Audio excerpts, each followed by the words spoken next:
Now, from Hangout, we're going to take it to the studio. And with me, I have someone who is into local manufacturing of meters. Well, like we heard during the discussion in Hangout, that metering is also one issue. So we decided to bring someone who is into local manufacturing of Hangout. He is Engineer Kola Balogun. You're welcome to the program, sir. It's a pleasure, Thomas. Okay. So there's hike in electricity. Some people are saying we wouldn't have minded. We don't have meters. We have prepaid meters. We don't have. You are into it. Have you had orders, of the meters to be supplied and things like that? Do you have any new order? Is there anything new that's going on with you? Yeah, thank you very much. Recently, some discos have started contacting us for mass deployment of meters. And we've been responding, we've been preparing heavily for them to be able to meet their demand.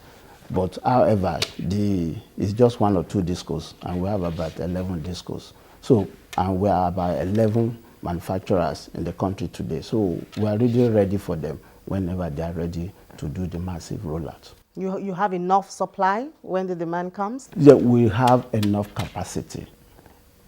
Because you need to make commitment, you need to sign a contract with us, and you need to make some commitment in terms of finances. So that will ginger us to buy components and everything. We'll start roll out. In terms of capacity, we are ready, but in terms of commitment, it has to be from them before we can actually make further commitment by stocking the necessary component that will allow us to do a mass rollout. Okay, but let's just step back a bit. Is Nigeria ready for this level that we're in? Because 45% increase, some Nigerians are saying is too high.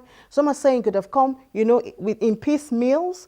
And some are saying, well, just give it to us and give the power. Do you think with this 45% increase, Nigerians will have the power they so desire? If it's well calculated and the 45% increment will allow us to have quality and steady supply, I think we should buy the idea. It's just that we've been disappointed in the past.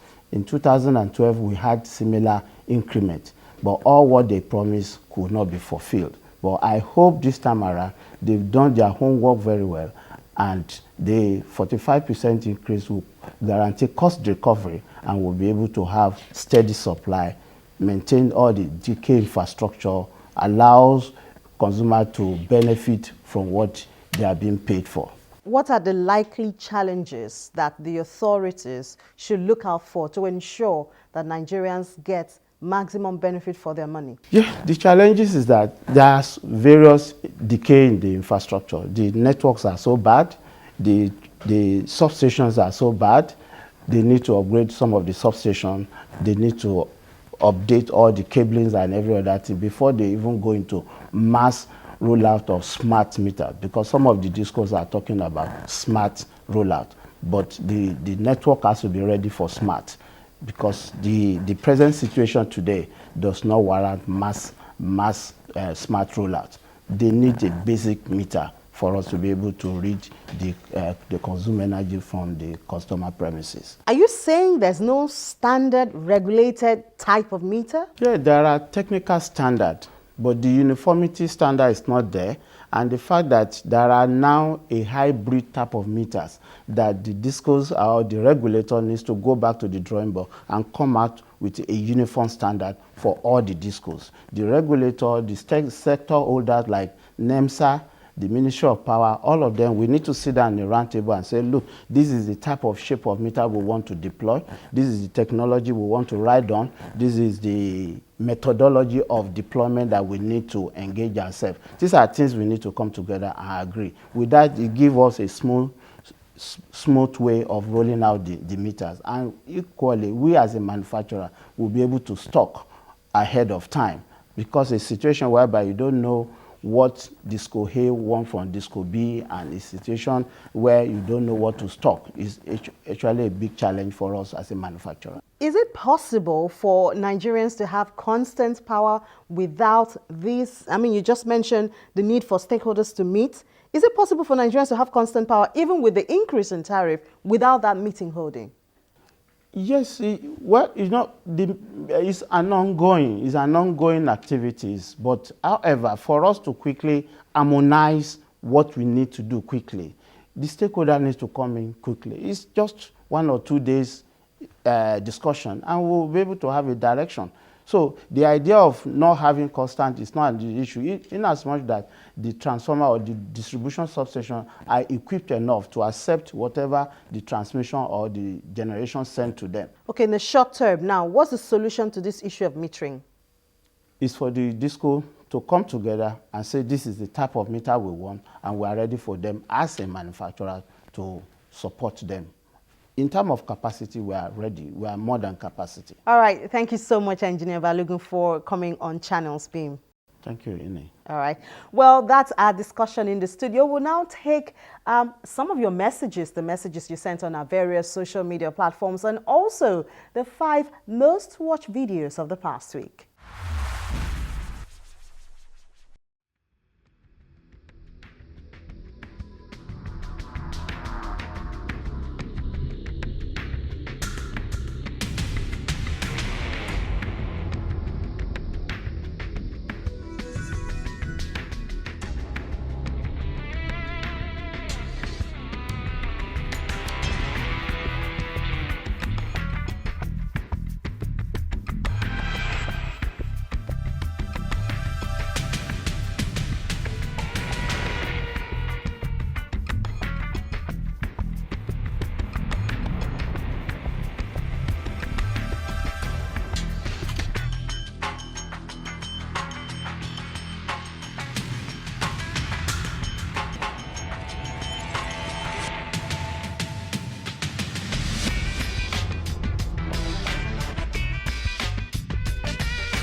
Our top 5 videos for the past week begin with the comedy by the duo of Ali Baba and Benga Deinka as they cracked guests up with jokes about the current anti-corruption war of the federal government.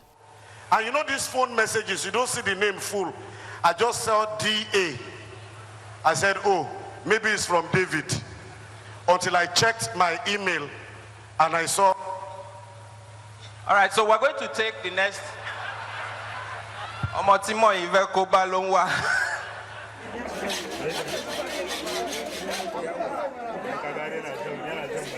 At number 4 is a video showing a suspected burglar as they got trapped while trying to gain entrance into a shop.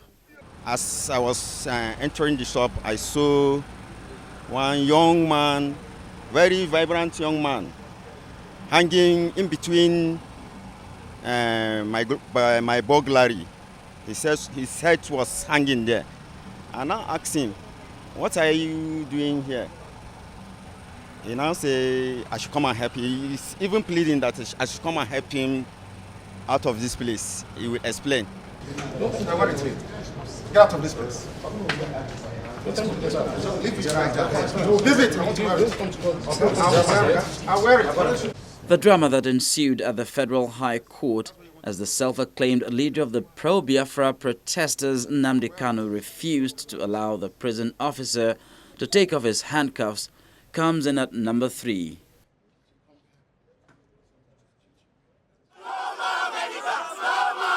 In second place is the video of students of the Yaba College of Technology protesting the death of their colleague, which they blamed on alleged unprofessional acts by the school's medical center.